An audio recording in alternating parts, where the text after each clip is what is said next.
Es necesario para nosotros conocer directamente cuáles serían en este caso las normas principales, cuáles son las reglas de diseño, cuáles son los funcionamientos de los componentes, para que ya nosotros más adelante logramos crear lo que va a ser un funcionamiento adecuado en lo que ya puede ser tableros con una función específica, tableros de distribución, tableros incluso que no solamente estén dedicados a lo que puede llegar a ser la parte eléctrica, sino también podría ser tableros de control neumático, tableros de control por PLC, etcétera, ¿no? Entonces, hay bastantes aspectos que hay que tomar en cuenta para todavía llegar a ese punto, ¿no? Que todavía para nosotros necesitamos conocer, obviamente, desde lo que llegaría a ser la elaboración en un borrador inicial, lo que puede ser nuestro circuito principal del tablero, hasta lo que va a ser más adelante la elaboración del esquema mismo, ya pero con todo lo necesario bajo la norma, ¿no? Con lo cual ya utilizamos otros programas como pueden ser el AutoCAD Electrical, el SolidWorks Electrical, el E-Plan, incluso hay muchos más, ¿no? Que seguramente también ustedes han llegado a escuchar, ¿no?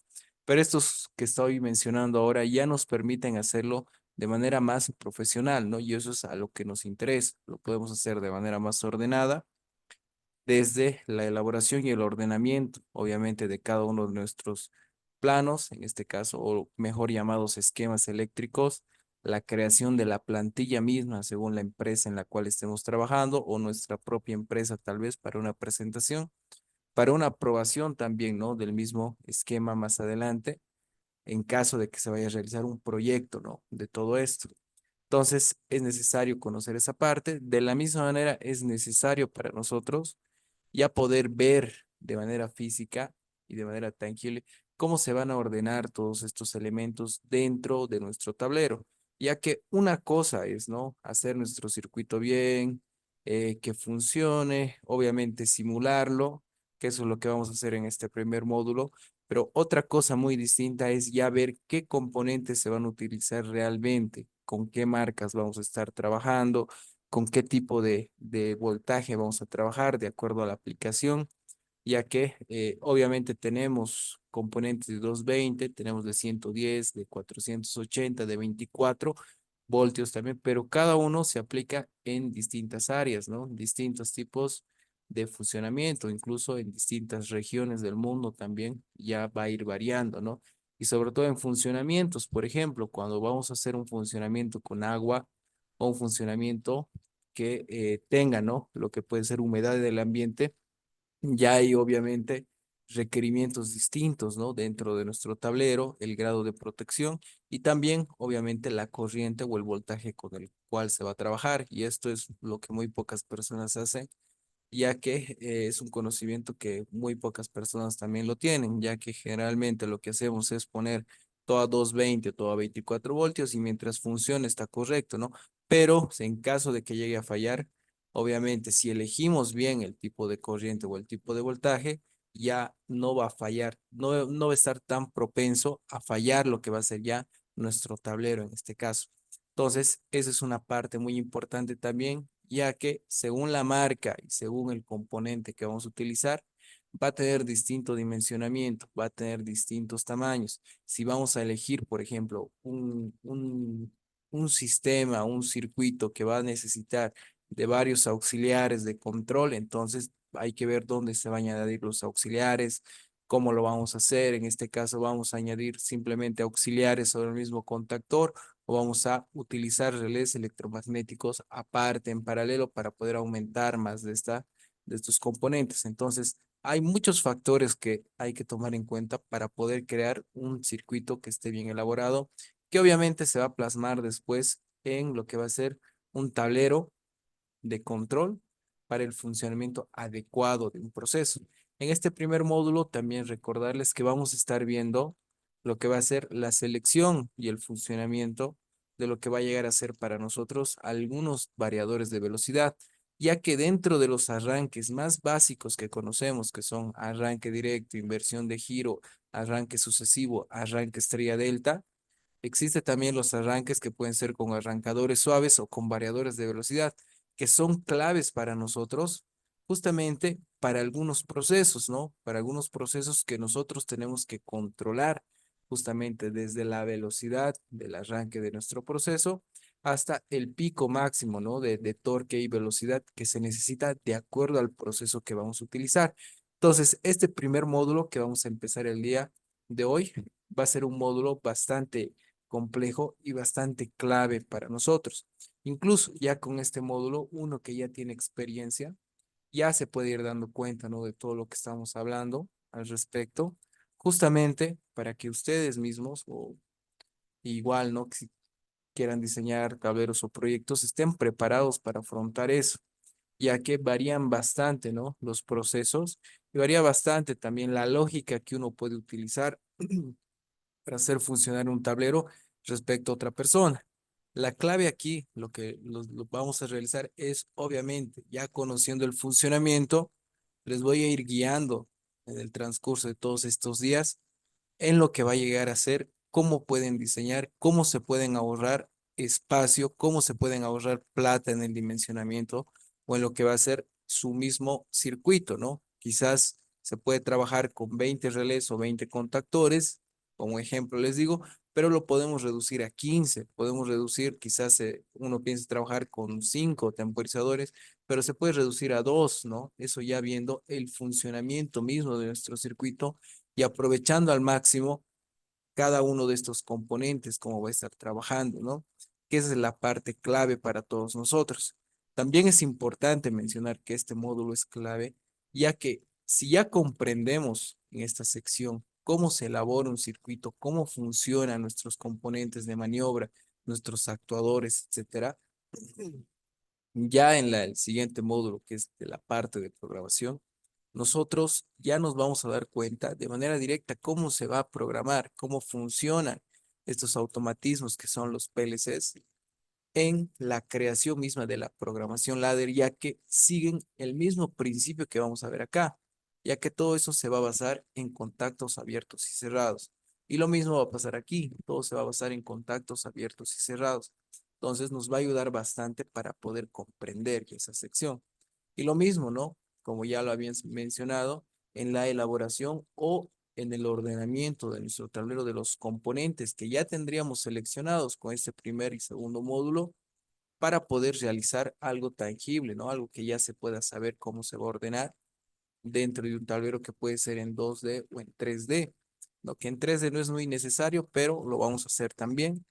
Pero ya en 2D ya vamos a poder saber de qué tamaño tengo que comprar un tablero. Y también, obviamente, si se requiere un tablero más flexible en cuanto al tamaño, también vamos a poder adecuarlo para tener, sí, saber cuánto espacio más tenemos, ¿no?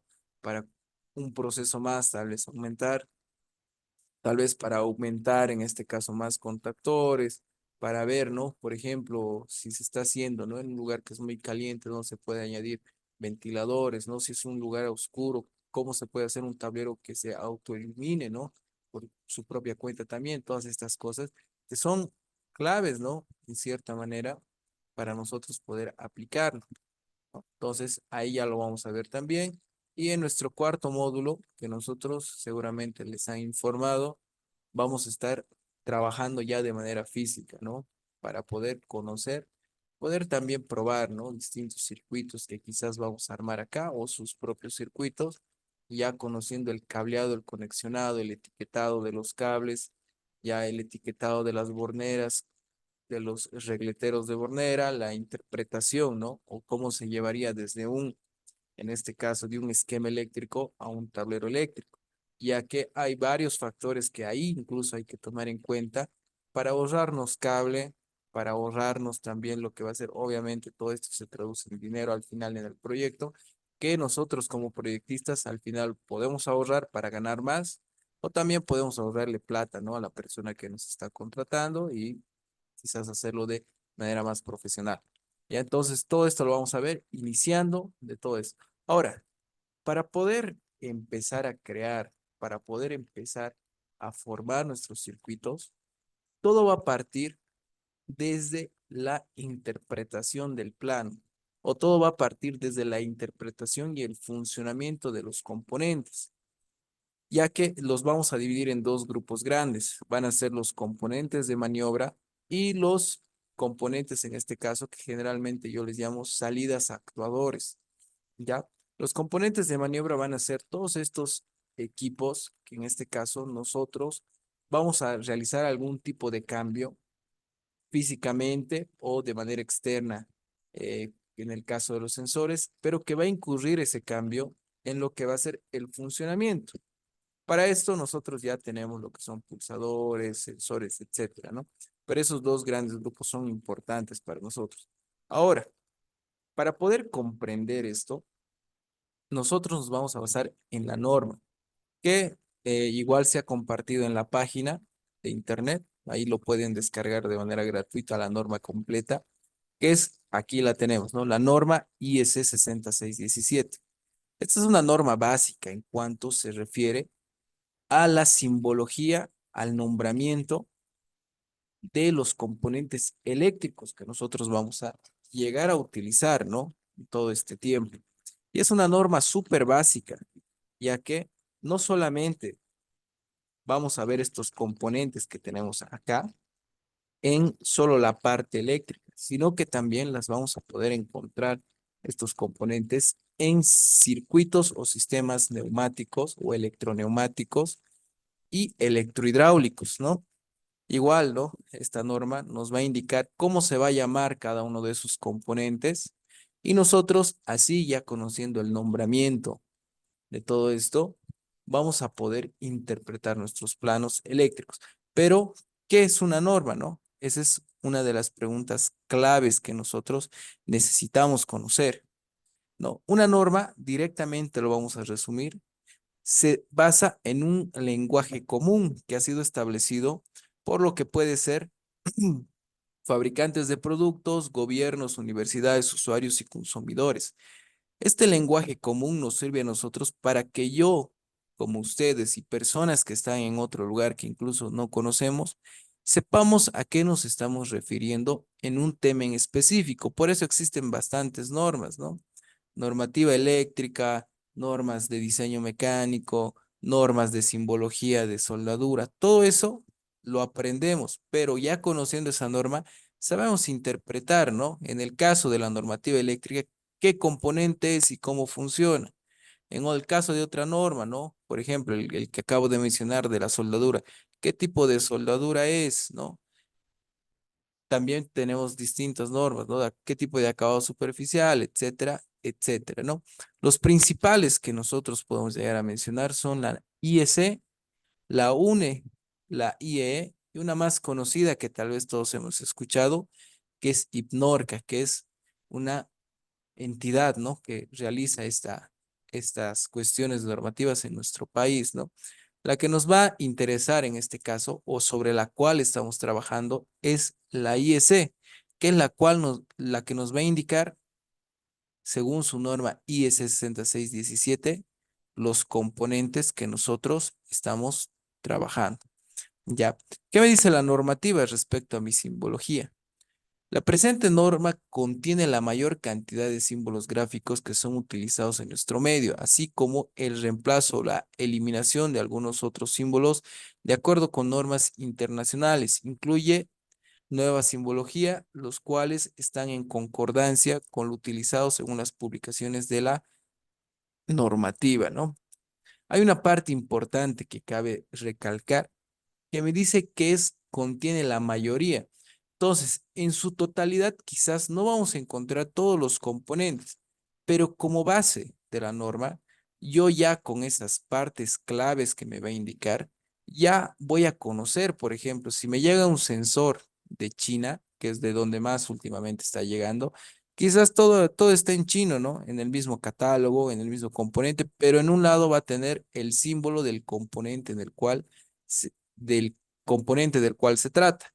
Entonces, yo ya con esa pequeña parte que quizás no es exacta la norma a la que vamos a ver, pero ya podría darme cuenta de manera directa de qué componente se trata, ya que esto es bastante común, ¿no? Vamos a ver simbologías en componentes, pero quizás buscándolo en la norma no voy a encontrar exactamente el mismo, sino que voy a encontrar uno parecido o que tiene partes del mismo componente. Entonces, según eso, yo ya me puedo dar cuenta a qué componente se está refiriendo en este caso. Sobre todo, esto lo menciono por las protecciones, ¿no? Las guardamotores, disyuntores, etcétera. A un lado tienen la simbología, pero no se parecen mucho. Pero según las partes, ahí ya veo que tiene protección térmica, protección magnética, ¿no? Entonces, eso ya lo vamos a ver más a detalle con los componentes mismos, ¿ya?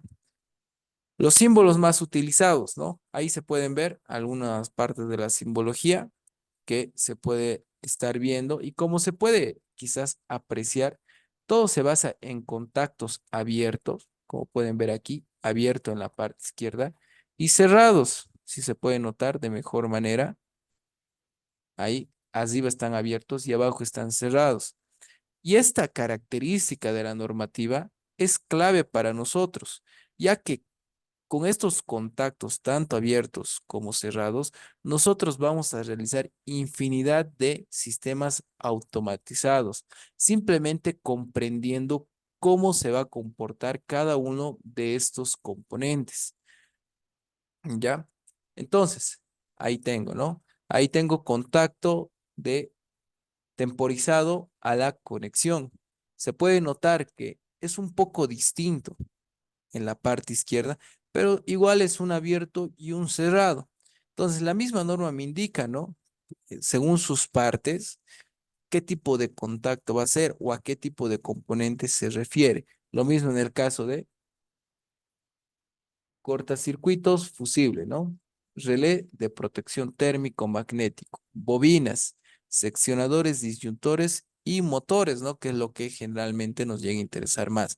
Entonces, estos símbolos que estamos viendo aquí son los que generalmente vamos a ver en su gran mayoría, ¿no? En los circuitos más básicos. Obviamente ya circuitos más complejos ya van a incluir más características, ¿no? Temporizadores intermitentes, pueden incluir contadores, pueden incluir sensores capacitivos, inductivos de reflejo, etcétera, y etcétera, ¿no? Solenoides, también podemos incluir frenos magnéticos, frenos mecánicos, todo eso que está dentro de la norma, ¿no? Que obviamente si algún momento nos topamos con una simbología que no conocemos, lo más recomendable es ir a la norma y buscar, ¿no? Y buscar, pero ya con cierta experiencia uno ya conoce todos estos componentes, tanto verlo, ¿no? Cada día, quizás armando, revisando equipos, ya se da cuenta de manera mucho más fácil, ¿no? Ahora, dentro del nombramiento también la norma nos va a indicar, ¿no? Y es algo muy común y es algo que siempre critico respecto a lo que va a ser los institutos, universidades que enseñan bien, ¿no? La parte de creación, en este caso, de circuitos hasta cierto punto, pero en cuanto al nombramiento, estamos perdidos, ya que el docente que nos está enseñando o el profesor generalmente le pone nombres que no corresponden al componente. Nosotros ya en este punto, como profesionales o personas que nos vamos a dedicar a esta área o que ya nos dedicamos a esta área, es necesario que pongamos el nombre de los componentes que corresponden. Por ejemplo, yo siempre les indico esto. A los contactores, ¿no? A mí, mis docentes me enseñaron que lo ponían con A, ¿no? El contactor A, el contactor B, el contactor C, lo cual no es correcto, ¿no? Ya que tiene su nombre que está bajo la norma. Y según su nombre, yo también ya puedo identificar qué tipo de equipo es. Por ejemplo, el contactor y el relé electromagnético tienen la misma simbología. Y si yo solo le pongo el nombre de A, entonces no voy a saber para armarlo físicamente qué componente es. ¿Estoy armando un contactor o estoy armando un relé electromagnético? Entonces, obviamente ya por el circuito de potencia me puedo dar cuenta, pero es necesario darnos lo que sería el nombre adecuado a cada componente que nosotros vamos a ir utilizando. No solo por nosotros. Recuerden que el objetivo es después todo esto plasmarlo en un tablero que quizás nosotros lo vamos a armar la parte del proyecto y podemos hacer que otra persona lo arme o lo mandamos a otro departamento a que lo arme, ¿no? Entonces, la persona que en este caso lo va a armar Si lo manejamos de esta manera, que no esté un nombramiento bajo norma, quizás va a cometer errores. ¿Y la culpa de quién es? Obviamente del diseñista, ¿no? Entonces hay que empezar a poner los nombres adecuados a cada uno de nuestros componentes, que obviamente según vamos avanzando en los mismos ejercicios les voy a indicar ahí para que sea más fácil, porque leer la norma completa, leerlo paso a paso, muchas veces es muy cansado en este caso. Ya es muy cansado y sobre todo es muy aburrido, ¿no? Lo mejor es hacerlo de manera práctica, de manera directa. Ahí está, ¿no? Algunos ejemplos. Por ejemplo, si vamos a poner el nombre de A, B, C, cada uno ya está determinado según mi norma IS 6617. Los equipos que vengan con un nombre de una letra A, me dice que van a ser conjuntos o subconjuntos funcionales de serie. ¿Qué equipos pueden ser? Amplificadores de tubos o transistores, amplificadores magnéticos, reguladores de velocidad, autómatas programables. Entonces podría utilizar un PLC con el nombre de A, ¿verdad? B, ¿para qué voy a utilizar? Para transductores de magnitudes eléctricas, ¿no? Que en este caso serían los sensores. Para par termoeléctrico, detector fotoeléctrico, dinamómetro eléctrico, transductores de presión o temperatura, detectores de proximidad. Entonces, ya se estarán dando cuenta que cada uno de estos componentes tiene, ¿no? Su nombre directamente ya impuesto. C, condensadores. D, operadores binarios, dispositivos de temporización y de puesta de memoria. Algunos componentes, operadores combinatorios, interruptores de décadas, líneas de retardo, relés biestables, relés monoestables, grabadores de memoria magnética, ¿no? E, materiales varios, alumbrado, dispositivo, F, ese sí nos interesa, dispositivos de protección, ese sí lo manejamos más de manera común, para un fusible lo ponemos así, F, pero hay que tomar en cuenta que no solamente puede ser para fusibles, sino cortacircuitos fusibles, limitadores de sobretensión para rayos, relés de protección de máxima corriente, relés de protección de umbral de tensión. Entonces, ya nos está dando, ¿no? Todos estos componentes.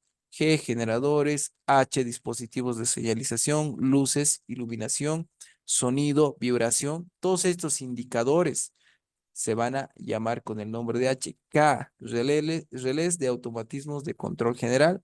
Aquí puede entrar los relés electromagnéticos y obviamente como está con K, ahí ya tengo tres secciones más.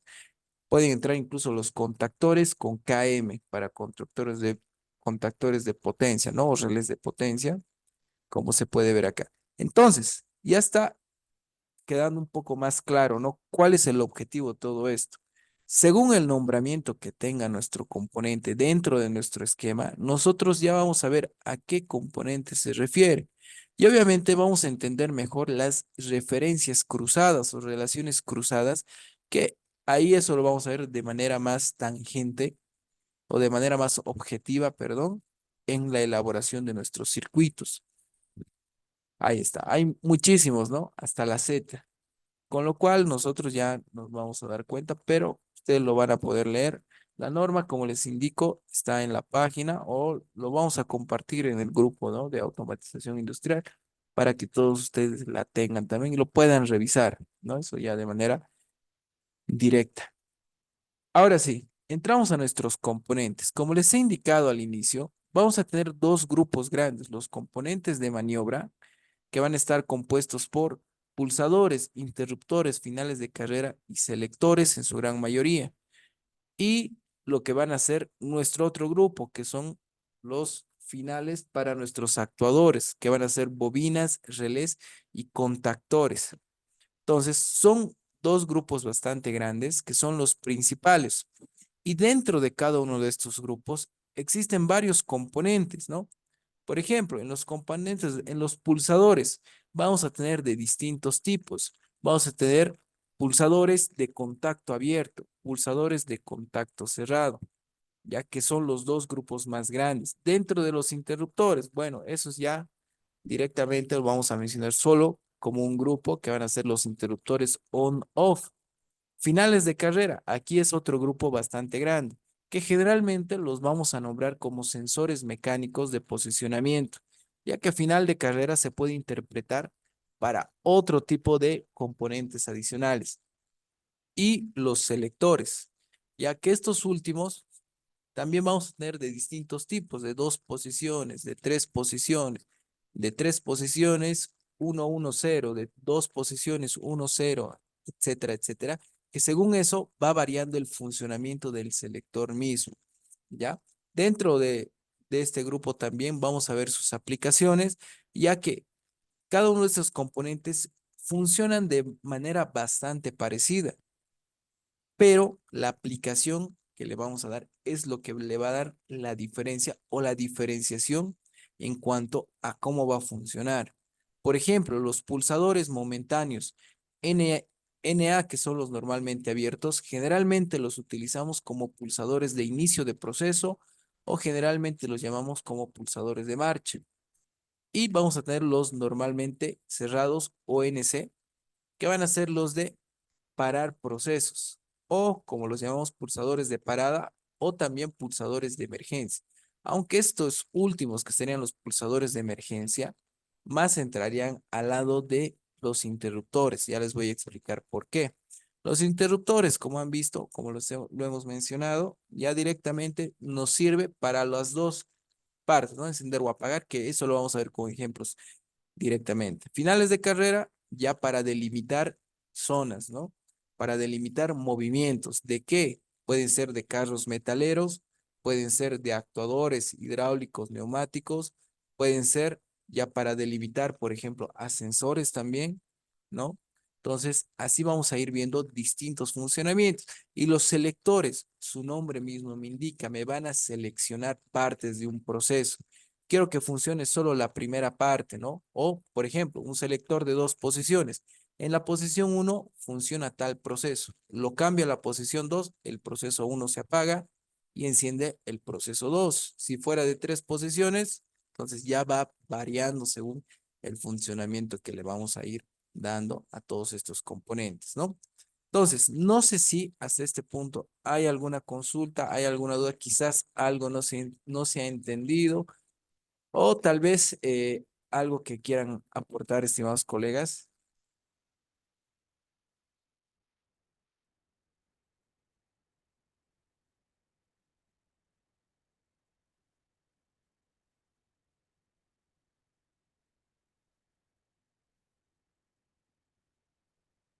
Muy bien, espero que se esté entendiendo. Y recuerden, vamos a subir esta primera clase, lo voy a subir a la página el día de mañana.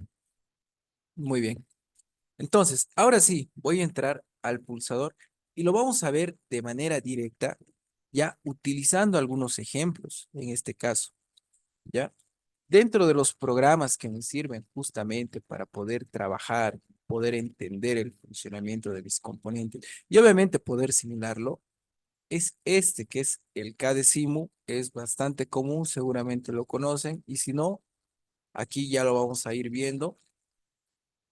Y obviamente tenemos otros, ¿no? Como puede ser el FluidSim, el Automation Studio, que el Automation Studio la verdad es el mejor programa en este caso para el área de automatización, pero el problema es un poco que algunos no lo pueden instalar, ¿ya? Entonces, lo vamos a ir también viendo esa parte, ¿no? Para que todos podamos trabajar. Incluso el KDesimu, si no me equivoco, hay una versión que salió recientemente para celular, ¿ya? Les voy a tratar de pasar para que ustedes también puedan trabajar en este caso, ¿no? Hay bastantes programas que se pueden utilizar, incluso desde el celular. No es necesario tener una computadora. Incluso todo esto se puede hacer a mano, el circuito, simplemente entendiendo cómo funciona, ¿ya? Entonces, hablando de mis pulsadores, ¿no? Hemos, hemos dicho que vamos a tener de 3 tipos, ¿no? Perdón, de 2 tipos, los normalmente abiertos y los normalmente cerrados. Pero, ¿qué es un pulsador? Su nombre completo es pulsador o botón instantáneo, ¿ya? Y como su nombre mismo le indica, funciona de manera instantánea, un tiempo determinado. ¿Cuál es ese tiempo? El tiempo determinado es el tiempo que nosotros vamos a estar presionando este botón, ¿ya?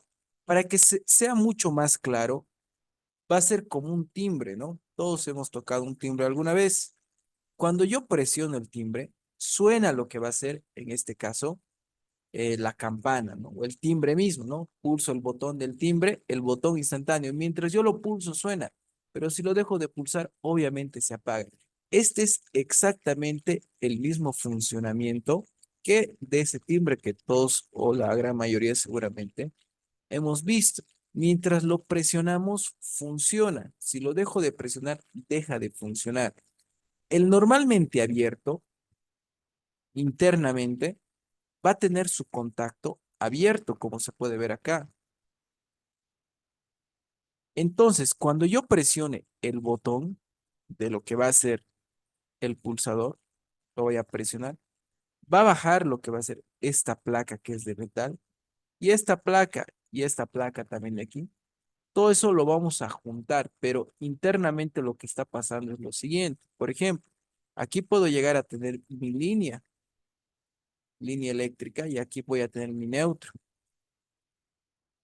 ¿no? Bueno, mi neutro no, ¿ya? Pero la línea va a venir ahí.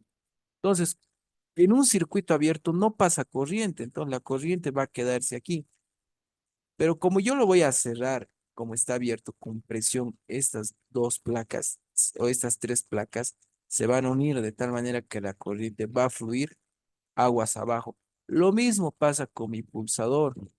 Entonces, me está limitando a que el timbre suene constantemente porque está abierto. Cuando yo toco el timbre, se cierran lo que son estas plaquetas internas y obviamente suena el timbre al final. Eso es lo que está pasando internamente.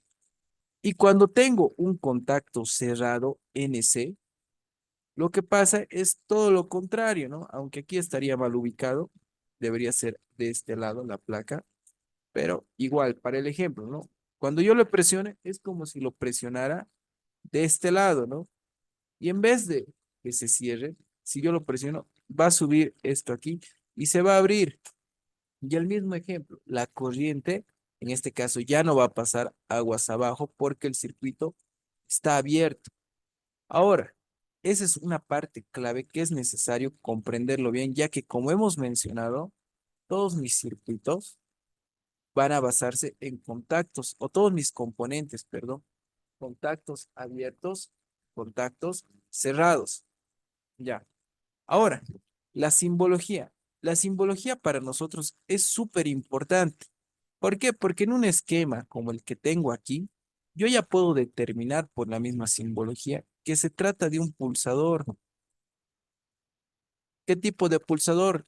NO o NA, que ambos me dicen que es normalmente abierto. NO en inglés, normal open, y NA en español, normalmente abierto. ¿Ya? Todo eso me va a indicar la simbología. Lo mismo el componente de aquí abajo, no sé qué es. ¿Por qué no sé? Porque no conozco la simbología bajo norma. Entonces, esta simbología ahora ya me sirve mucho más para entender mis mismos componentes. Ahora, dentro de lo que es el material, voy a ingresar para que vean junto conmigo lo que sería la simbología, que en este caso nos interesa comprender. Aquí está, esta es la norma básica. Voy a tener distintas secciones, pero ahí se puede ver, ¿no? Cómo se simboliza y ahí me indica el nombre, me indica dónde lo puedo aplicar. Pero lo que me interesa ahorita es buscar la simbología de ese pulsador, no de un interruptor, no de un selector, sino de un pulsador. Si yo quiero representar mi pulsador físico en un pulsador que quizás quiero que esté en mi esquema eléctrico, tengo que saber de manera directa cómo se simboliza mi pulsador. Y aquí está. La, ¿Qué me dice la norma? Contactos de accionamiento de mando manual. Contacto de cierre de control. Contacto de cierre de un pulsador. ¿Qué tipo de pulsador? NO, normalmente abierto. Aquí abajo tengo el pulsador NC, normalmente cerrado. Entonces, ya conociendo, viendo, aquí está la simbología. Si quiero representar un contacto abierto o un contacto cerrado, se va a representar de esta manera. como pueden ver. Hay que notar lo siguiente, ¿ya? Ya lo he mencionado, pero aquí va a ser mucho más claro. Los contactos que va a ir en Na o No están abiertos hacia la izquierda. En cambio, un contacto cerrado va a ir su contacto hacia la derecha. Me refiero a esta sección. Y se puede notar cuando está abierto que no hay un cruce, ¿no? Entre la línea de arriba y la línea central. En cambio, cuando es un contacto cerrado, hay un cruce. Y esto se va a mantener no solo para mis pulsadores, sino para todos los componentes que voy a ver, que van a ser interruptores, contactos auxiliares de relés, contactos auxiliares de lo que va a ser, en este caso, contactores también, de temporizadores, de contadores, de relés intermitentes. Todo esto es lo mismo porque la misma norma nos va a indicar. ¿Ya? Entonces, aquí ya se puede ver, es lo mismo. Ahora, ¿qué más necesito conocer para poder saber que este sí es un pulsador? Hay algo clave. Bueno, hay dos puntos claves todavía. El nombre. Aquí está con S. Pero la norma, ¿qué me indica? Quizás con ese yo que no conozco, quizás no me indica nada, ¿no? Obviamente se puede aumentar algo más ahí, eso con AutoCAD eléctrica lo vamos a ver, pero según la norma, ese, voy a ir nuevamente a mi norma. En la parte final se encuentra lo que sería el nombre que yo le tengo que dar a cada uno de mis componentes. Aquí está. Voy a ir buscando, ¿no? Uno por uno, si no supiera, pero me voy a ir directamente a la S. Me indica, los componentes que van a venir con este nombre van a ser los siguientes: aparatos mecánicos de accionamiento manual para conexión de circuitos de control. Ejemplos: auxiliar manual de control, pulsador, interruptor de posición, selector o conmutador. Entonces, mi pulsador, el que estoy utilizando, va a ir con el nombre de S, ¿ya? Entonces, ya tendríamos dos características importantes, ¿no? Uno, cómo se va a ver si es normalmente abierto. Dos, el nombre que va a tener. Y tres, ¿por qué está viniendo con estos números? Es un punto muy importante y también ya lo vamos a ver de manera física en qué varía con un componente físico. Ya, me dice 13, 14. Esa numeración también va a entrar dentro de la norma. Ya, la misma norma me va a indicar que los componentes que acaben con cierta numeración van a ser abiertos o cerrados en este caso. Ahí está. Me dice, contactos auxiliar, bueno, ese ya de contactores, pero miren, 3 y 4 contacto de cierre normalmente abierto. 1, 2 contacto de apertura normalmente cerrado. 5, 6 contacto de apertura normalmente cerrado. 7, 8 contacto de cierre normalmente abierto, ¿no? Genial. Entonces, esos números también ya están definidos bajo la norma. Lo que nosotros generalmente vamos a ver de manera física en nuestros componentes va a ser lo siguiente. Para contactos normalmente cerrados, vamos a ver 1 y 2, ya que terminen con 1 o que terminen con 2 en los componentes principales. En los auxiliares, que se pueden aumentar de manera física, que en eso ya vamos a ver más adelante, ahí sí difiere con los números 5 y 6 o 7 y 8. Pero inicialmente los cerrados 1 y 2, ¿con qué nombre podrían venir o con qué números? Generalmente van a venir con 1, con 2.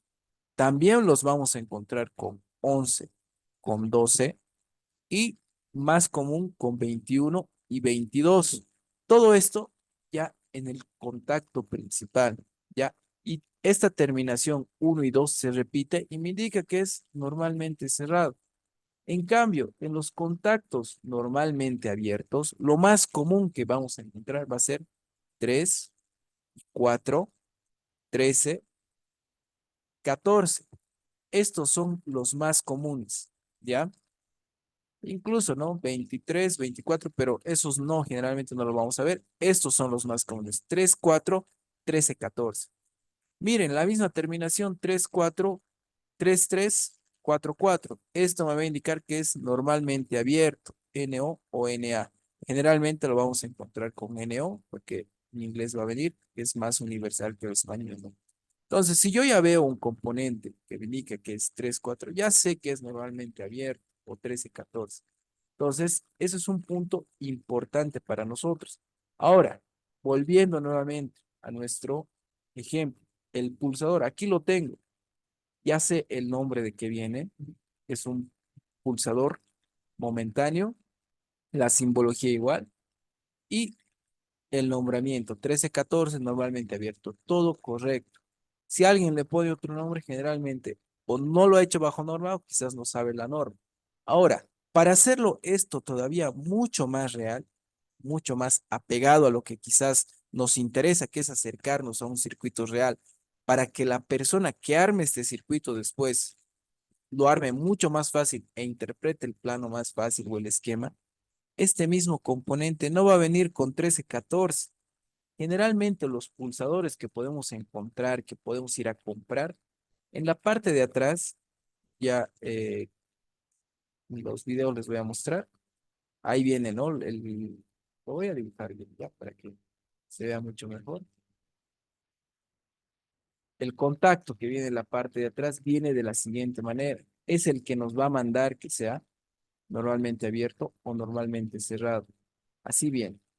Ya, igual les voy a mostrar de manera física, solo que como no tenemos un grupo todavía de esto definido, no lo van a poder saber. Ahí está. En un lado viene con NO, ¿ya? Y viene escrito los números, generalmente viene con 3 y 4. No va a venir con 3 o 14. Entonces yo ya en el diseño de mi circuito, ya no le voy a poner pues, 13, 14, sino que directamente lo que es real, ¿no? 3 4.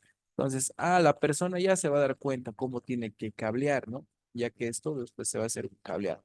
Entonces, todo eso en un solo componente. Como ven, hay muchas cosas que hay que tomar en cuenta, pero obviamente ya conociendo todo esto se hace automático para uno, ¿no? Porque conoce también el componente. Algo más, ¿no? Que es importante para nosotros adicionar en esto puede ser el funcionamiento, ¿ya? Los programas que he mencionado, como puede ser AutoCAD Electrical, SolidWorks Electrical, ePlan, etcétera, nos permiten adicionar una etiqueta de funcionamiento en cada componente, con lo cual todavía se hace más simple la interpretación. Este también me deja poner, por ejemplo, aquí función, digamos, puedo poner pulsador, solo me permite poner 4 letras o 5, ahí estás, 5 nomás, ¿no? En vez de poner pulsador, marcha, lo puedo poner, o inicio, lo que entre, ¿no? Entonces, ahí se va a quedar una etiqueta, con lo cual también va a ser más fácil poder determinar y poder entender el funcionamiento de cada uno de los componentes. Ya, start, lo vamos a poner. Listo. Entonces, con eso yo indico qué va a ser, ¿no? Pero este nombre ya no está bajo la norma, ¿no? Lo que nos indica la norma es solo lo que hemos visto. Ahora, ¿cómo funciona, no? Ya les he indicado que va a funcionar como un timbre, pero adicionalmente, cada componente va a tener funcionamientos distintos y ahora lo vamos a entender mucho mejor. El componente que tengo aquí abajo es un componente de señalización, los tres. ¿Cómo sé? Obviamente por el nombre, podríamos hacer el mismo ejercicio, pero sería repetir H, sus bornes X1 y X2 y la simbología que es una circunferencia con unas cruces, ¿no? Que generalmente, si alguien ha visto planos que pueden ser de instalaciones residenciales, las luminarias se simbolizan de la misma manera. Entonces, este es mi dispositivo de señalización. Más detalladamente, va a ser mis pilotos, ¿ya? Entonces, el primero es mi pulsador de marcha o mi pulsador normalmente abierto, es mejor llamarlo así. Ahí está. He mencionado cómo va a funcionar, pero lo he mencionado de manera más rápida, muy rápida. Entonces, ¿cómo funciona este componente? Este componente funciona así. Aquí tengo mi línea de alimentación, que va a ser la línea, o también, si estaría hablando, por ejemplo, en 24 voltios, puede ser el positivo. Entonces, lo que yo quiero es que al final se encienda mi actuador. que en este caso va a ser un piloto de señalización, que obviamente podría ser después un contactor que va a encender un motor o un solenoide que va a encender una válvula de algún tipo. Entonces, con esta línea ya tengo una alimentación, pero llega solo hasta este punto. Y recuerden que para que se alimente cualquier circuito, cualquier sistema, voy a depender de una línea o de un neutro o de un positivo y un negativo. Una vez que se complete esa conexión, se va a encender algo, ¿no? Como en el caso de puede encenderse, empezar a calentarse una resistencia. Puede encenderse una luz, en este caso, que va a ser mi piloto de señalización. Entonces, aquí, ¿qué tiene que pasar? Mi energía tendría que completar el circuito. ¿No ve? Tendría que bajar hasta aquí, hasta el piloto, y de aquí abajo con el neutro que ya está conectado, entonces se va a encender. Lo que está evitando que se encienda es mi pulsador, obviamente. Este. Entonces, para que se encienda esto, yo tengo que cerrar el circuito. Entonces, mi pulsador, cuando yo lo presiono, lo enciende. Pero aquí ya se puede ver mucho mejor el funcionamiento de un botón momentáneo como el que estamos viendo. Miren, mientras yo lo pulso, aquí se enciende, pero si yo lo dejo de tocar, se va a apagar. Entonces, ¿para qué me va a servir esto? Puede parecer inservible a primera instancia, pero gracias a esto se crea el sistema más común y más conocido en el campo de la automatización, que es el sistema on-off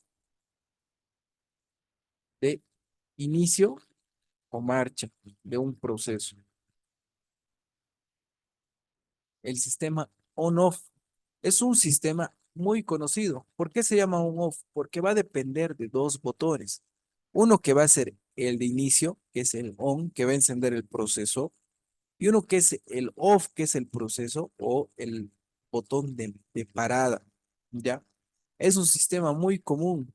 No es el único sistema, obviamente, ya que tenemos sistemas directamente por interruptor, que el interruptor hace los dos procesos al mismo tiempo, pero gracias a este pulsor puedo encender esto, ¿no? Ahora, a diferencia de este que viene abierto, aquí tengo el cerrado, que es un botón, en este caso, con un contacto normalmente cerrado. Ya les había dicho, ¿no? En la parte de atrás tiene su contacto, en este caso abierto, y este va a tener cerrado. Pero como este está cerrado, en primera instancia ya deja pasar la energía. Y por lo tanto, sin necesidad de que yo haga nada, ya se va a encender. Entonces, cuando yo toque ese pulsador que viene normalmente cerrado, voy a cortar la energía y obviamente el proceso que estaba encendido de manera automática, por así decirlo, se va a apagar cuando yo lo toque, ¿ya? Cuando yo lo pulse. Entonces, es algo muy importante y va a ser parte de nuestro sistema on-off, como se puede ver. Ahora, cabe recalcar lo siguiente. Este equipo que tenemos aquí es otro que es bastante común. Como pueden ver, es bastante parecido a mis dos pulsadores, pero este varía en lo que puede ser. La simbología esa es la parte de la cabeza, ¿no? Esto me indica que es un pulsador tipo Z o tipo hongo, que generalmente lo utilizamos como un pulsador de emergencia. Aquí está. Este pulsador de emergencia también funciona con un contacto cerrado, como pueden ver acá. Entonces, cuando yo lo presione, también va a cortar el circuito. Pero alguien me puede decir, pero ¿realmente es necesario tener dos? Porque generalmente vamos a trabajar pulsador de marcha, pulsador de parada, pulsador de emergencia. Pero si estos dos van a cumplir la misma función, ¿por qué sería necesario? Es justamente por el funcionamiento que va a tener. ¿Ya? El funcionamiento que en este caso tiene este componente es específicamente cuando existe una falla. Y generalmente este botón tipo Z, tipo hongo que vamos a utilizar, va a tener, este no lo tiene por la simbología, me puedo dar cuenta, pero va a tener un bloqueo que cuando exista un accidente y yo lo presione, va a bloquear todo mi circuito, ¿ya? Entonces, es importante saber para qué funciona y cuándo se va a aplicar, pero aquí ya sabemos por lo menos cómo va a funcionar. Y van a venir en distintas características, ¿no? Aquí solo estoy hablando que tiene un contacto, pero podría tener un control, un pulsador tipo Z que también tenga de manera mecánica ensamblado un contacto también abierto, ya que están unidos, que cuando yo presione, ambos, tanto el abierto como el cerrado, cambien de posición. Ya el funcionamiento para la parte de apagar es el mismo, pero el otro quizás el que está cerrado, el que está abierto, va a encender lo que puede llegar a ser en este caso una sirena, que va a indicar que el proceso está parado porque ha habido algún tipo de falla o un accidente. ¿Ya? Eso lo vamos a ver a detalle, obviamente, con los ejercicios que vamos a ir realizando, ¿no? Ah, ¿qué tal, colega? ¿Se ha entendido el funcionamiento de nuestros pulsadores? Quizás hay alguna duda.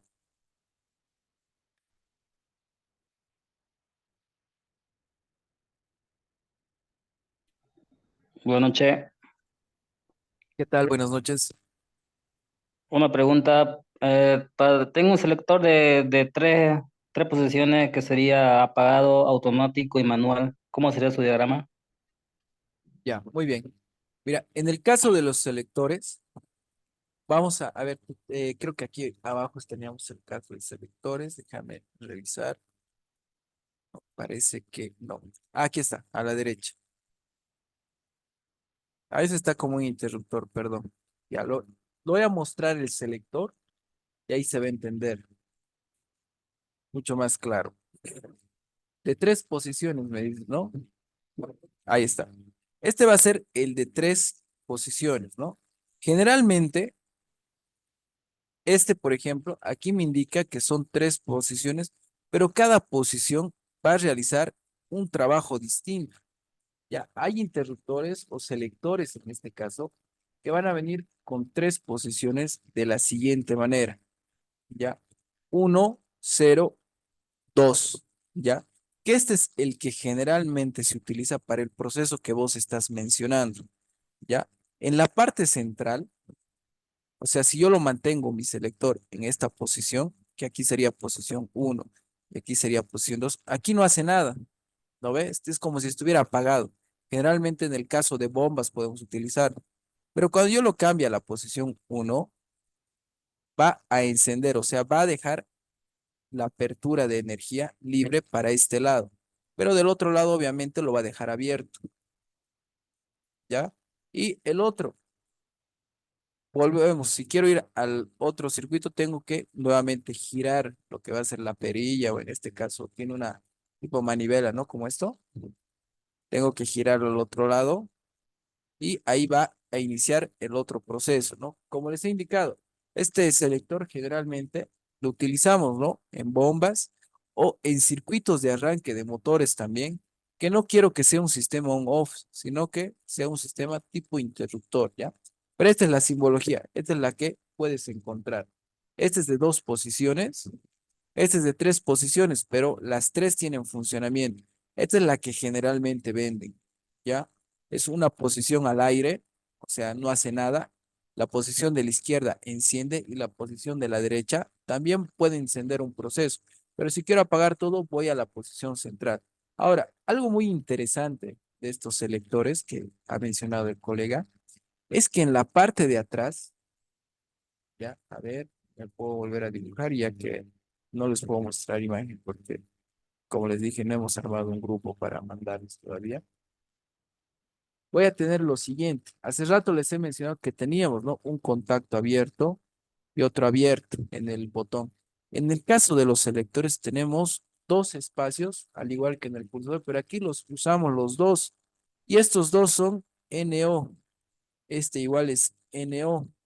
Pero la mayoría lo que comete el error al momento de conectar el pulsador es que no saben, o sea, ¿por qué mi selector viene así, de manera separada cada uno? Si yo en mi esquema lo veo así con un punto pivote, un punto unido. Entonces, aquí viene lo que sería ya el conocer el equipo. Este sería 3 y este es 4. Y en el otro parte de mi selector, aquí dice 3 y aquí también dice 4, pero no tiene mucho sentido, ¿no? Miren, aquí me dice 11, 12, 14, o aquí me indica 1, 2 y 3. ¿Qué es lo que se hace de manera física en el momento del armado? Yo puenteo, tengo que puentear 3 con 3 y de aquí recién sale, por ejemplo, a un contactor que puedo utilizar. Y de aquí ya puede ir a mi otro proceso, ¿no? Que va a ser, como se ha mencionado, mando automático y mando manual. Entonces, esa es una parte importante. Y el 3 obviamente va a ir a una línea de alimentación. Ya, es algo muy común. Claro, lo podemos hacer, pero ahorita estamos en la parte básica. Las bombas alternadas. Generalmente se puede alternar, no sé a qué te refieres con alternadas. En temas de tiempo podemos trabajarlo o en temas de lo que sería llenado de bombas, ¿no? Llenado de tanques, perdón, ¿ya? Entonces se puede trabajar, pero lo principal, como les he mencionado, es necesario conocer la simbología. Y miren, ya en el armado, como les estoy indicando aquí, también es necesario conocer físicamente cómo va a venir, porque si yo no conociera esta parte, que es lo que generalmente la mayoría no sabe cómo se va a armar, no haría este puenteo y bueno, se realiza de mala manera. O algunos también lo puentean, en vez de puentear 3 con 3, 3 con 4 y por 3 sale y por 4 también, y bueno, por 4 sale y por 3 también.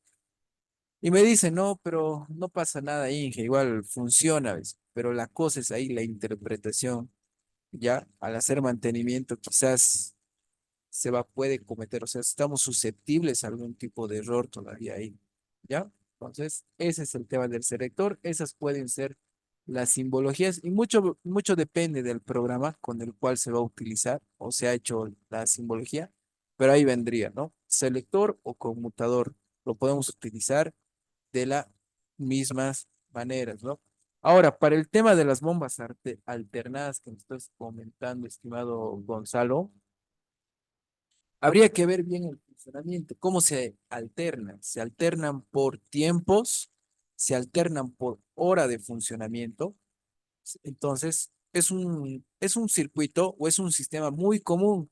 Por ejemplo, aquí en Cochabamba existen varios balnearios, ¿no? Balnearios por Tequipaya, balnearios ahora en Tarata, en Clisa, ¿no? Entonces, cuando nosotros hemos ido a realizar uno de estos balnearios, justamente su sistema de bombeo con agua, con agua caliente, cada 24 horas me indica, perfecto, lo que se hace es lo siguiente, o lo que se utiliza, mejor dicho, es lo siguiente. Por ejemplo, estas bombas nos sirven o nos indican a veces, quiero que esta bomba funcione de 9 de la mañana a 10 de la mañana, a una hora, que es lo que tarda en llenar la piscina, digamos, ¿no? O quiero que funcione 24 horas, uno funciona 24 y otro 24 horas, ¿no? Quizás para que la bomba no trabaje mucho, etcétera. Entonces, ¿qué es lo que se hace? Obviamente, lo primero en cada circuito que nosotros vamos a realizar es pensar cómo quiero encender este proceso. Quiero un sistema on-off, lo que me refiero es un sistema con un botón de encendido y un botón de apagado, como ya lo hemos visto.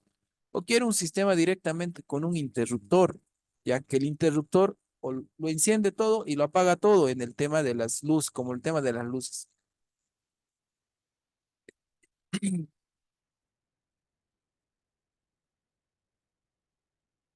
Claro, muy bien, estimado Luis. Si quieres, luego me podemos charlar.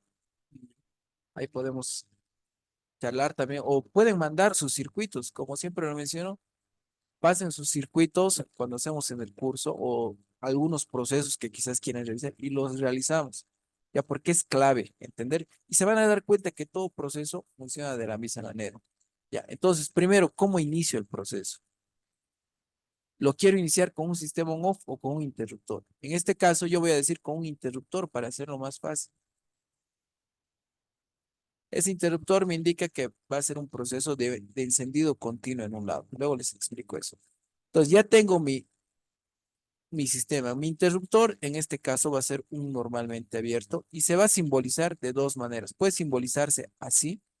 Pueden mirar bien en detalle en la cabeza del sistema. O también puede simbolizarse igual que el pulsador pero ahí tiene una especie de traba, ¿no? O de la resistencia. Entonces, los dos me indican que es un interruptor. El nombramiento es, este va a tener que ser uno y 2 porque inicialmente viene normalmente abierto. Entonces, quiero ese. Entonces, si yo quiero un sistema que trabaje por horas, aquí yo ya tengo que saber un poco más de qué componentes, con qué componentes dispongo. De manera básica, ¿no? Aquellos que quizás están estudiando en institutos, universidades, me van a decir, un temporizador Inge es suficiente, pero mi temporizador no me puede controlar pues cada 24 horas exactamente. ¿A qué me refiero con eso? Para que mi temporizador funcione, yo le puedo decir, ¿no? Lo puedo calcular, lo puedo programar mi temporizador y le puedo decir ya a las de 6 en punto a 6 en punto. Entonces, lo muevo 24 horas, pero voy a tener que estar exactamente a las 6 en punto para encender y empiece a contar. Que ustedes se darán cuenta que sería estúpido, ¿no? Que de las 6 en punto le dé marcha y solito funcione. No, en este caso tenemos un temporizador programable por horas que nos permite realizar este proceso, que incluso el Cadecimu, no es por hacerle propaganda, digamos, a este programita, pero ayuda bastante. Lo tenemos, ¿no? ¿Dónde está este temporizador? Interruptor horario. Este. Este temporizador programable, yo le puedo decir, tengo que aprender a programar. Obviamente lo podemos ver, tenemos en el laboratorio para que explicarles. Y le puedo decir, por ejemplo, que a las 6 de la mañana empiece a trabajar. Entonces, ¿qué va a pasar con este equipo? Cuando yo este equipo lo encienda, este equipo, al igual que todos los equipos que nosotros tenemos, van a trabajar con contactos abiertos y esta creo que es la cuarta o quinta vez que lo menciono, abiertos y cerrados. Entonces yo le voy a decir a este temporizador programable, a las 6 de la mañana quiero que empieces a trabajar. Entonces, ¿qué va a pasar? Su contacto cerrado o abierto se va a cerrar, su contacto cerrado se va a abrir.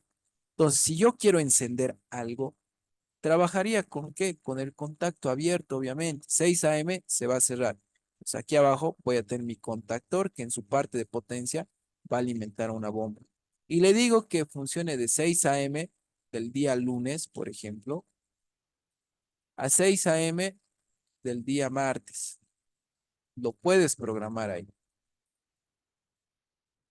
Una vez que termine su funcionamiento, yo quiero que en vez de que este funcione, va a funcionar el otro bomba, digamos. Este contactor va a ser para la bomba 1 y este va a ser para la bomba 2.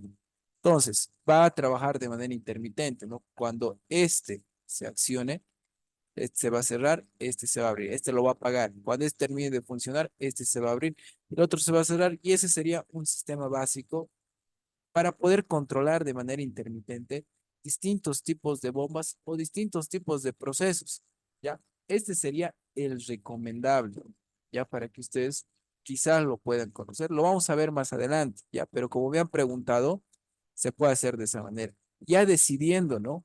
¿Qué sistema va a ser? Sistema on-off, sistema de interruptor, etcétera, etcétera, ¿ya? Entonces, la clave, como se darán cuenta, es conocer de qué equipo se dispone.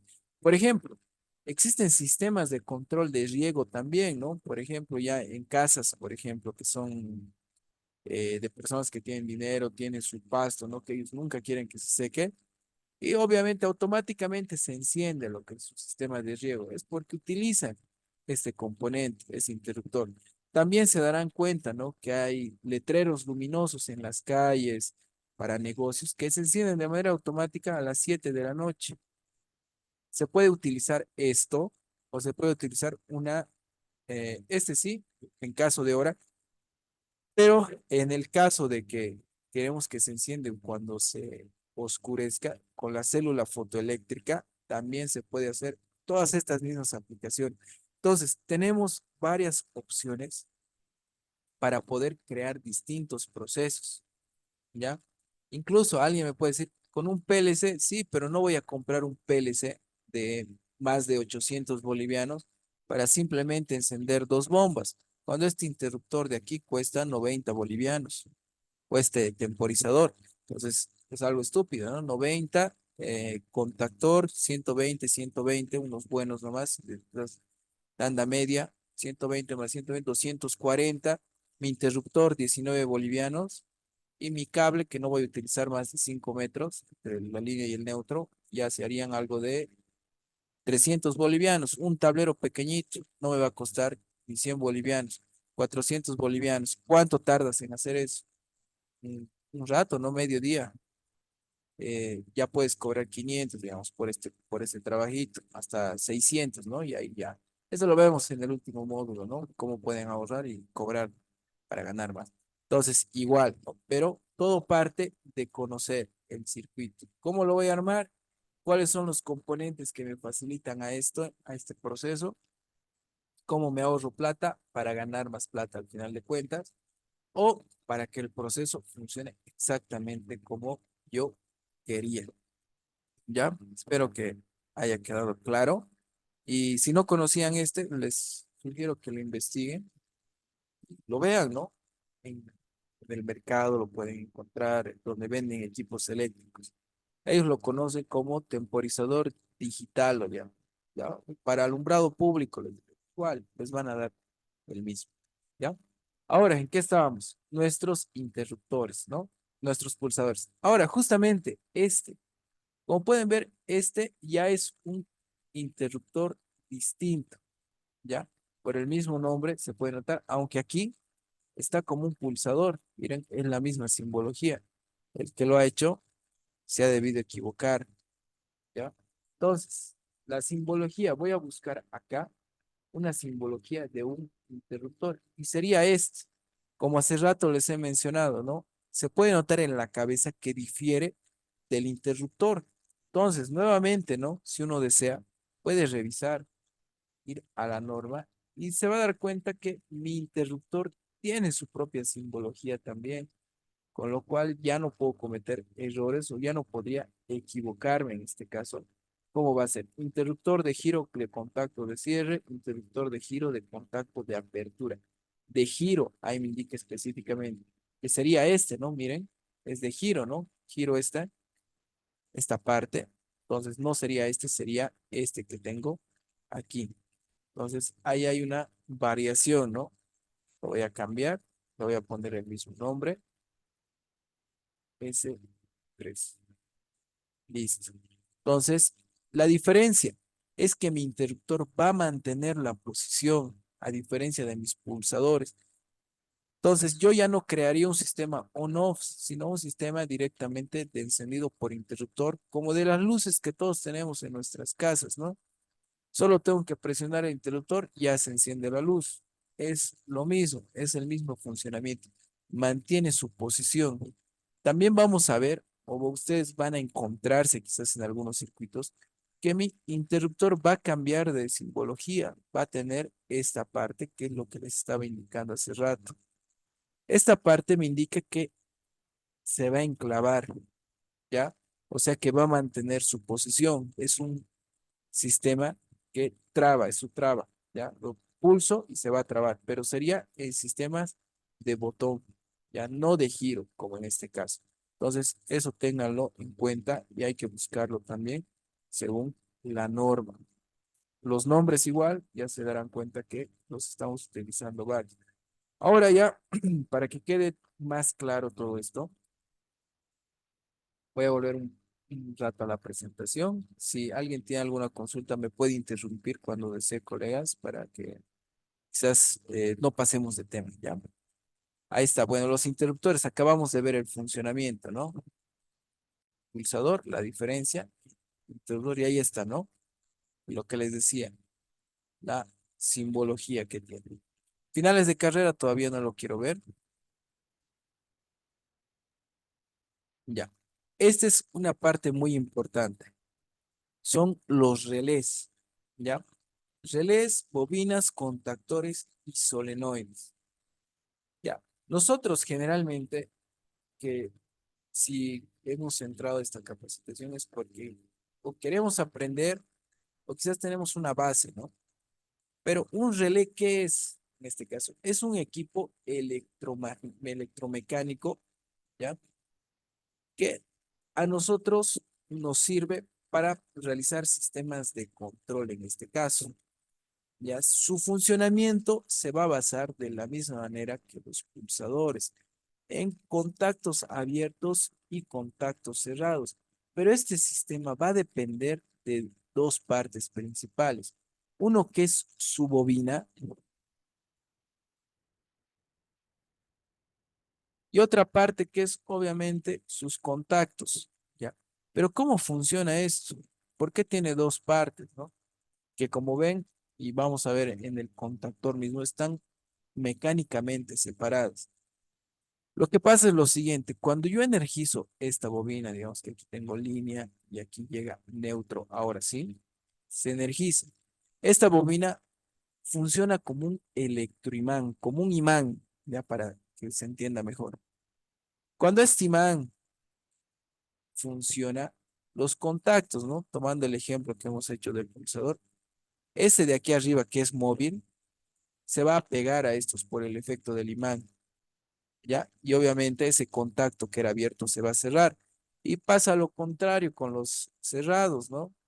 O con lo que, sí, con los cerrados. Ya estaba cerrado, entonces el electroimán funciona, va a hacer que se separe, ¿no? Entonces, eso es lo que pasa cuando se energiza. Ahora, ¿qué componentes funcionan de esta manera con un electroimán?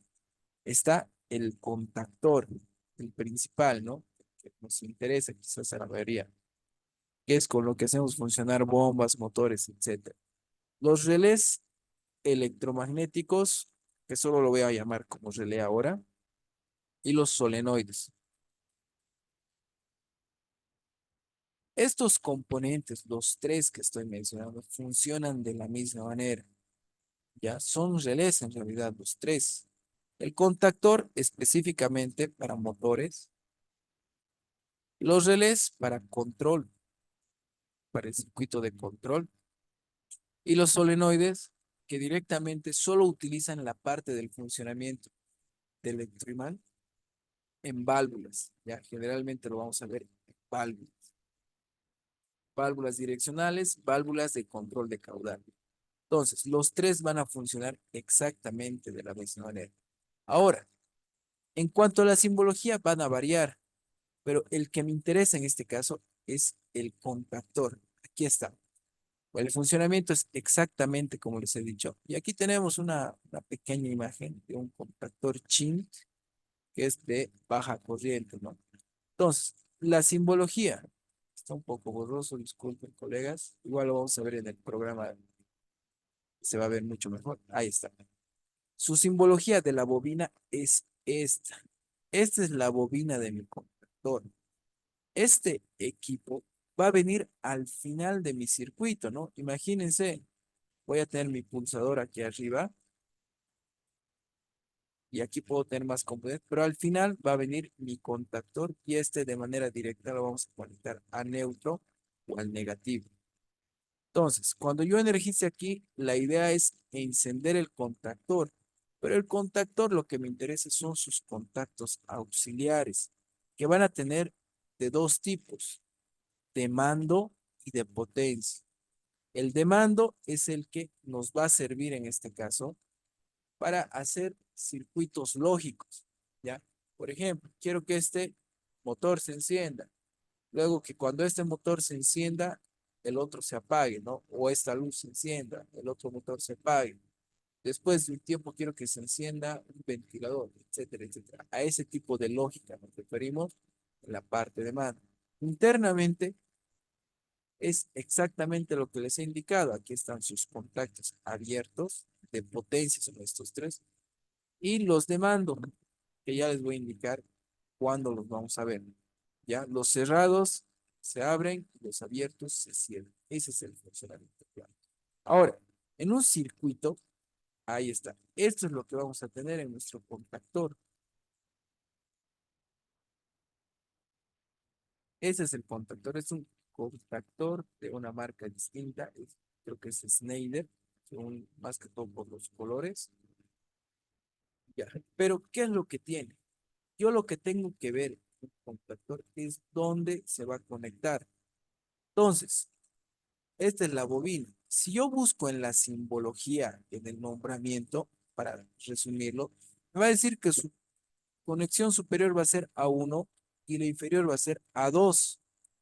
Y el nombre, como se trata de un contactor, así lo hemos mencionado hace rato de manera muy rápida, va a ser KM. Y el número 1 para indicarme que es el contactor U.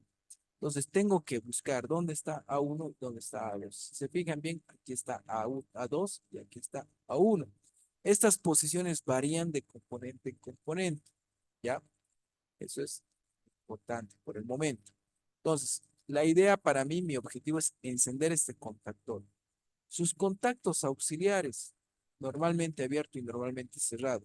¿Cómo lo identifico? Aquí me dice NO y aquí me dice NC.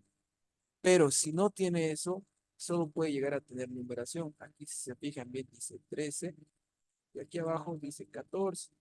Entonces yo ya sé por la numeración que este es abierto.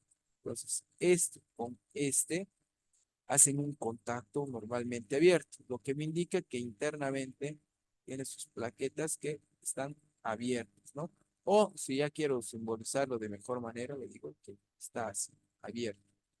El siguiente me dice NC, con lo cual me indicaría que es normalmente cerrado. O me fijo, 21, 22. Por la terminación yo ya sé que está cerrado. Entonces, internamente lo vería de esta manera. Entonces, aquí estaría la bobina principal. Esos serían mis contactos abiertos y cerrados. Pero tengo más contactos.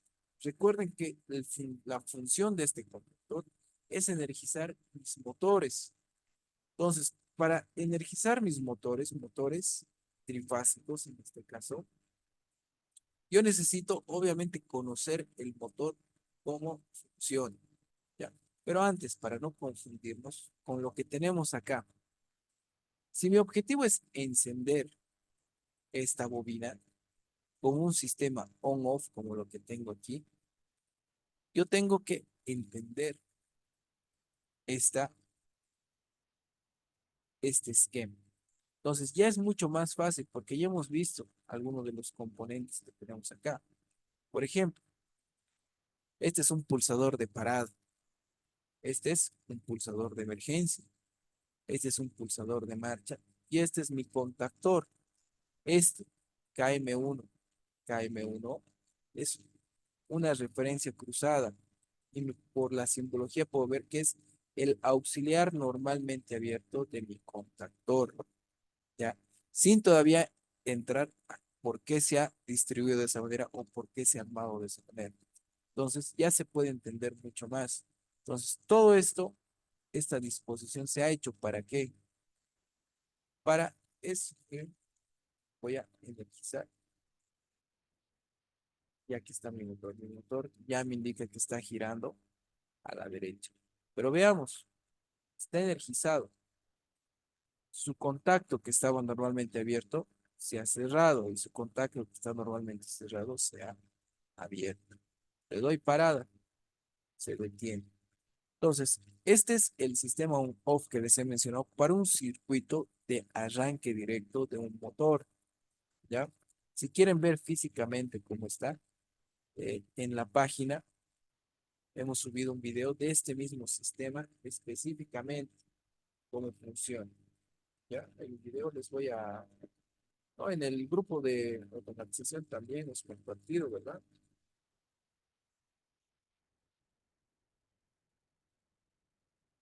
Entonces, esta es la cuestión, ¿no? Todo eso para que encienda mi motor. Pero mi motor tiene una parte muy interesante también. Mi motor, como se trata de un motor trifásico, tiene tres puntos de conexión, ¿ya? Esos tres puntos de conexión va a variar obviamente de acuerdo a la disposición del motor, pero no quiero entrar a eso todavía para no confundir. Lo que me interesa es que para que se encienda este motor, tengo que meter energía a esos tres puntos. Entonces, aquí puedo ver contactos abiertos. ¿Qué me dice? KM1, o sea, pertenecen al mismo contactor todos estos componentes que estamos viendo. Pero estos contactos que se llaman para que los que van directamente al motor se llaman contactos de fuerza o de potencia, también están en mi contactor, que están aquí. Aquí está L1, L2, L3. Aquí abajo T1, T2, T3. Esas son las conexiones que también yo tengo que hacer. Se van a dar cuenta que está de manera separada mecánicamente también. Ya como lo he mencionado, ¿no? La unión directamente se va a trabajar de distintas maneras. Pero hay algo muy interesante en todo esto. Como no están unidos mecánicamente, se puede trabajar con distintos tipos de voltaje. Y es lo que la mayoría siempre me pregunta. ¿Por qué está trabajando con 220 si mi motor es de 380? O a veces me compré un contactor de 24 voltios DC, pero mi motor está trabajando con 380 voltios AC, ¿no?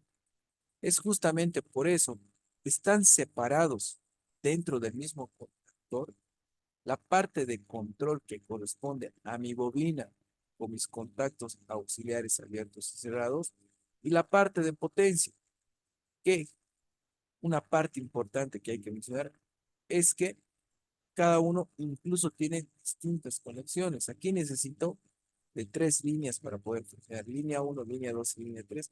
En cambio, en la parte de control, suficiente con energizar botones mencionados. Entonces, con eso ya se darán cuenta que se va volviendo un poco más interesante, ¿no? Todo esto. Algunos incluso me dijeron, el PLC solo funciona con 24 volts. Es decir, no, está mal, ¿no? Eso ya depende de cada uno, su sistema, cómo va a ir ordenándolo. Entonces, este es el circuito básico que nosotros vamos a comprender del cero. ¿Por qué está en esta disposición? ¿Por qué este cable está viniendo aquí? ¿Por qué no puede venir aquí? ¿Por qué no puede venir arriba? ¿O por qué específicamente estoy trabajando con eso? No puedo trabajarlo de manera directa en otra sección. O alguien me puede preguntar, ¿y dónde están las protecciones? Si llega a fallar. Entonces, cada componente que pueden ver acá tiene su objetivo principal, tiene su razón de ser dentro de un esquema eléctrico. Entonces, eso es necesario comprender. Espero que se pueda notar que todo esto depende específicamente, o para llegar a esto, necesitamos conocer bien cada componente a qué se refiere, cómo funciona. Y bueno, lógicamente después, dónde ver en mi tablero. ¿Ya? Entonces, eso es una parte importante que tenemos que conocer. Y no sé si hay alguna consulta al respecto, colegas. Recuerde que todavía estamos en la parte introductoria, pero podemos preguntar y consultar cualquier duda que tengamos al respecto.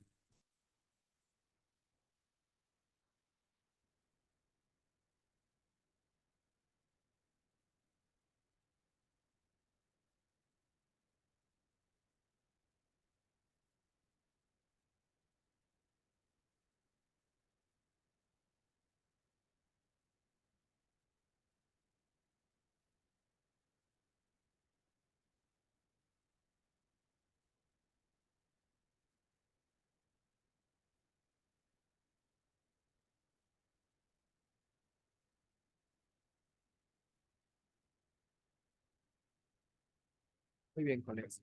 Entonces, vamos a continuar un poco más antes de acabar la clase. Y el día de mañana también están invitados. Voy a mandar invitación a todos los que están aquí para que también podamos ir avanzando. Sí, pues, pero ya lo he explicado, colega. Ya, como te he explicado, podemos hacerlo con, depende, la alternancia que vos le llamas. ¿A qué se refiere? Es una alternancia por tiempos, digamos, quiero que este funcione 1 hora, luego quiero que el otro funcione 2 horas, digamos, ¿ya? ¿O a qué te refieres con eso? A ver, aclárame y ahorita te puedo indicar un poco más. ¿Qué te refieres? ¿Cómo quieres que se alterne? ¿Por el llenado, tal vez? ¿Por el tiempo? por la hora específica en la cual está trabajando. Pero eso por favor aclárame y ahorita lo vemos.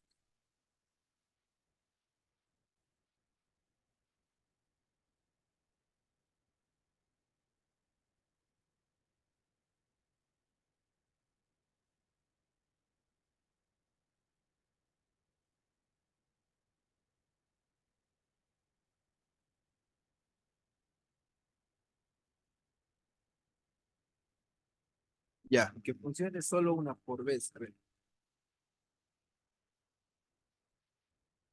muy bien. Entonces, si quieres que se energice solo una por vez, digamos, ¿no? Solo una a la vez. Eso se puede hacer de la siguiente manera, ¿ya? Para que quede claro.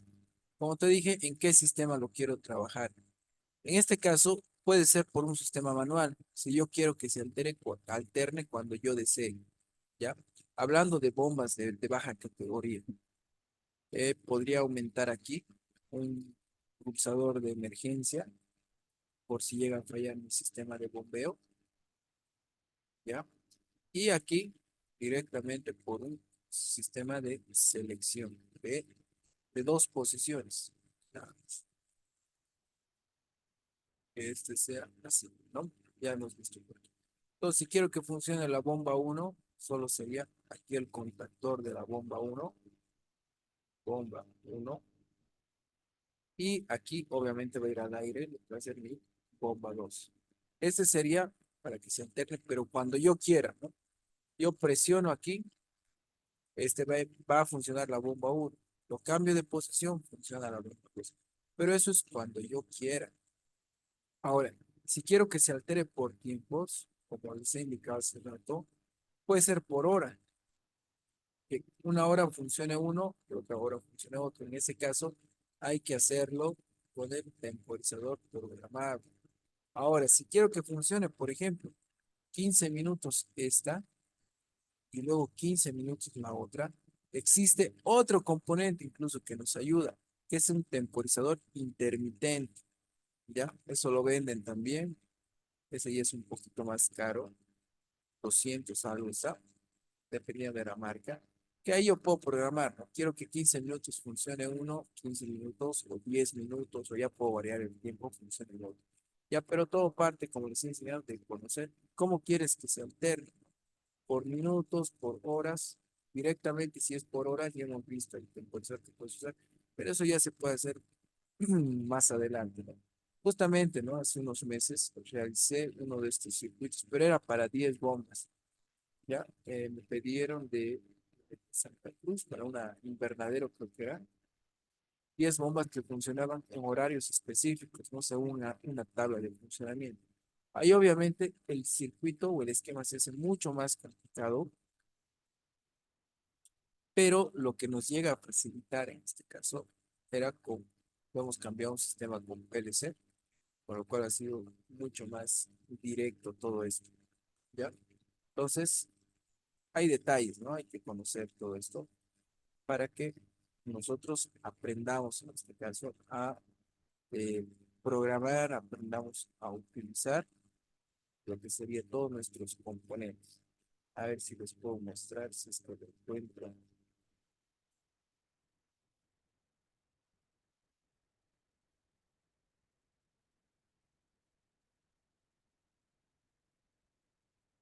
por ahí del estar. Tal vez esté en mi otra computadora, colegas. Modo manual. Veamos si esperemos que sí, para las 10 bombas, pero no está completo. Ya, ya, muy bien. Entonces, vamos a avanzar un poco más el día de hoy. Ahora, otro componente clave que necesitamos ver son justamente los componentes de protección. ¿Cómo voy a proteger a mi motor? ¿Qué es lo que tengo que hacer? Y esto va a ser bastante necesario para nosotros, dependiendo en qué áreas vamos a trabajar. El componente que más utilizamos para la parte de protección de los motores es el relé de sobrecarga. Relé de sobrecarga o lo que generalmente se conoce como térmico. Ya seguramente la mayoría lo conoce, pero es necesario saber cómo funciona. Como su nombre me indica, es un relé también. O sea que va a funcionar con su bobina interna. También va a tener contactos abiertos y contactos cerrados. La sobrecarga en un motor, ¿cuándo se puede dar? Se puede dar porque el motor se traba, se puede dar porque lo hemos sobrecargado al motor, ya al proceso que estamos realizando el motor, y esta protección nos va a saltar. ¿A qué se refiere? Va a apagar mi proceso. Pero hay una parte muy interesante acá, y es lo siguiente. El relé va directamente en la parte de potencia. Por cierto, es esa su simbología. Y como hemos visto, las protecciones van a venir con el nombre de F, ¿no? F2, digamos. Entonces, ¿dónde va a ir? Ese relé de sobrecarga se va a ensamblar específicamente debajo del contactor. Por eso tiene estos tres alambres. Esos tres alambres van a entrar a mi contactor de tal manera que va a quedar uno sobre otro. Ya, es igual en un video, ya está explicado en el material, lo pueden revisar cómo se ensambla eso. Entonces, una vez que se ensambla uno sobre otro, va a detectar esa corriente directamente que está exigiendo de más. Por ejemplo, mi motor, en este caso puede ser de 1.5 amperios en funcionamiento normal. Pero ¿qué está pasando? Yo he regulado mi relé de sobrecarga. Aquí tienes un regulador. No, perdón, al otro lado es. Aquí está su regulador. Y le digo que va a saltar a más de 1.5 amperios cuando se sobrecarga, caliente, se sobrecargue. Entonces va a apagar mi sistema. ¿Cómo lo apaga el sistema? Esa es la cuestión. ¿Cómo apaga mi sistema? Y se va a apagar directamente por sus contactos de control que tiene también, al igual que mi contactor. ¿Dónde están esos contactos de control? Lo vamos a ver en esta imagen. Había sido un relé de sobrecarga web. Aquí están sus contactos auxiliares. Miren, 95, 96, 97 y 98. ¿Ya? Generalmente, nosotros, cuando veamos un relé de este tipo, no va a venir en este orden, ¿ya? Este orden quizás solo viene en esta marca. Va a venir aquí 95, 96, 97 y 98. Sí, seguido bien. Entonces, el contacto normalmente cerrado en este caso va a ser 95, 96 NC y el normalmente abierto 97, 98. Entonces, es necesario nuevamente conocer.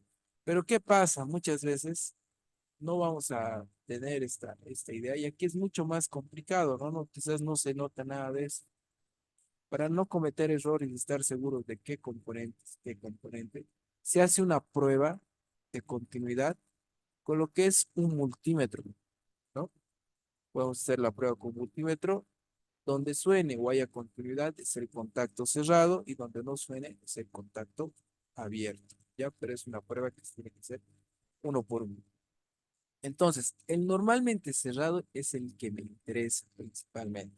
Una vez que ya se ha posicionado este relé, ya estaría ensamblado por el contactor. Yo, de la misma manera, voy a utilizar sus contactos cerrados, sus contactos abiertos, que vendrían con esta simbología. Le voy a dar el mismo nombre. Entonces, el contacto cerrado, perdón, el contacto cerrado, que es el que tengo al lado, ¿no? Este yo lo voy a ubicar en serie con mis componentes que apagan mi proceso, ya que cuando llegue a fallar, ese también quiero que lo apague, ¿no? Entonces, ¿qué es lo que va a pasar? Yo lo podría acomodar aquí, pero eso lo vamos a grabar mejor, uno por uno. Lo podría acomodar acá, pero este, cuando exista alguna falla, va a apagar mi proceso, ¿no? Digamos que está funcionando normal. Miren, miren aquí porque no está conectado, ¿no?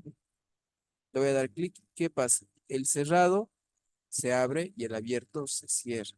El que me interesa para que apague mi proceso y no siga avanzando y obviamente la falla no continúe es este, el que se va a abrir y va a apagar. Lo voy a poner en serie con estos otros componentes. Esa es su función del contacto cerrado.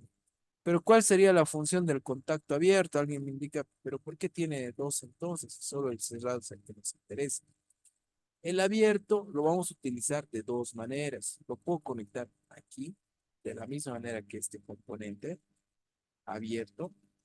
Y me puede encender que una luz, una luminaria, que me indique que el proceso ha fallado de tal manera que alguien que vea el tablero, la luz, en este caso, se dé cuenta que hay una falla por sobrecarga, ¿no? Para eso ya se utiliza otro color de luminaria, ¿no? Que eso todavía no lo vamos a ver más adelante. O podría activar una sirena, ¿no? Que directamente ha fallado por sobrecarga o el motor se ha trabado. Una sirena podría activar. O también podría poner un zumbador, ¿no? O una luz intermitente que se enciende y que se apague, que se enciende y que se apague, para indicarme que ha habido una falla. Y también al mismo tiempo, imagínense, si es un proceso muy complicado que no tiene que fallar, es un proceso que no tiene que parar. Por ejemplo, quizás han fallado algún motor que tiene que bombear, algún componente que tiene un tipo de control específico para que bombee, etcétera. En este caso me puede activar un sistema auxiliar, ¿no? Por ejemplo, si este motor llega a fallar, no se tiene que detener el proceso, quizás yo voy a hacer que esto llegue a otro contactor y obviamente ya va a tener su circuito de potencia que va a energizar al motor mismo, a otro motor, un motor auxiliar, para que el proceso no se detenga, pero ya con estas indicaciones, yo ya voy a saber que ha sido por una falla. Y esos serían los usos que yo podría darle a lo que sería este componente de protección. ¿Ya? Ahora, hay muchos detalles que hay que tomar en cuenta, que eso lo vamos a ver en el momento de la selección y el cálculo, ya que no es simplemente ir y decirle, quiero un relé de sobrecarga o quiero un contactor. ¿Qué es lo que te preguntan? ¿De qué capacidad quieres? ¿Para qué amperaje quieres? ¿O para qué tamaño del motor? ¿De cuántos HPCs? ¿De qué potencia es tu motor? ¿No? Entonces, eso hay que tomar en cuenta. Lo mismo aquí. ¿Qué tipo de protección, no? Este caso es de sobrecarga, pero ¿de qué clase quieres? ¿Qué clases hay? Hay clase 10, clase 20, clase 30, 20A, etcétera. Entonces, todo eso hay que tomar en cuenta, que esto ya es para los arranques, ¿no? Tiempos de arranques del motor. ¿Qué tiempos de arranque? Ya, ese sería el caso de este tipo de protección que es necesario para nosotros conocer. Y obviamente ya lo vamos a ver según vayamos avanzando también con nuestros circuitos, ¿no? Que esto recuerden que es solo la parte inicial de esto para que se entienda, ¿no? Lo que vamos a necesitar. Otras protecciones que vamos a necesitar son las protecciones magnetotérmicas. ¿Ya? Esas protecciones magnetotérmicas directamente las vamos a ver con disyuntores o guardamotores, ¿ya? ¿Cuál es la diferencia en el relé de sobrecarga que estamos viendo, en el relé térmico? Es que estos también me van a proteger, además de que puede ser por sobrecarga del proceso, por cortocircuito, ya que tiene dos tipos de protección en uno. La térmica es cuando se va a sobrecalentar el cable, que es porque le estamos exigiendo más corriente al proceso o al motor. Y la parte magnética, en el caso de que ocurra algún cortocircuito. Entonces, inmediatamente esta protección va a cortar el circuito y esta protección es la que viene aguas arriba de todo mi proceso. Ya vamos a tener distintas funciones, distintos componentes. ¿Y dónde van? Aquí, por ejemplo, aquí no lo tiene, pero debería venir aquí y debería venir la parte principal, tanto del circuito de mando como del circuito de potencia. ¿Ya? Esa protección no puede venir aquí abajo. ¿Ya? ¿Por qué no puede venir? Por temas de selectividad y por temas de ordenamiento del mismo tablero. Ya les voy a indicar más adelante a qué me estoy refiriendo con selectividad también. Entonces, son muchas cosas, ¿no? Si se darán cuenta que ya tenemos que tomar en cuenta para que nuestros procesos funcionen de la manera más conveniente y de la manera más adecuada para que no exista algún tipo de falla, ¿no? Y bueno, un ejemplo de arranque directo, pero eso ya lo vamos a hacer el día de mañana. Ya, no sé si hay alguna consulta más, colegas, una duda, alguna aclaración al respecto, alguna consulta respecto a los cursos o al siguiente módulo que podríamos estar viendo.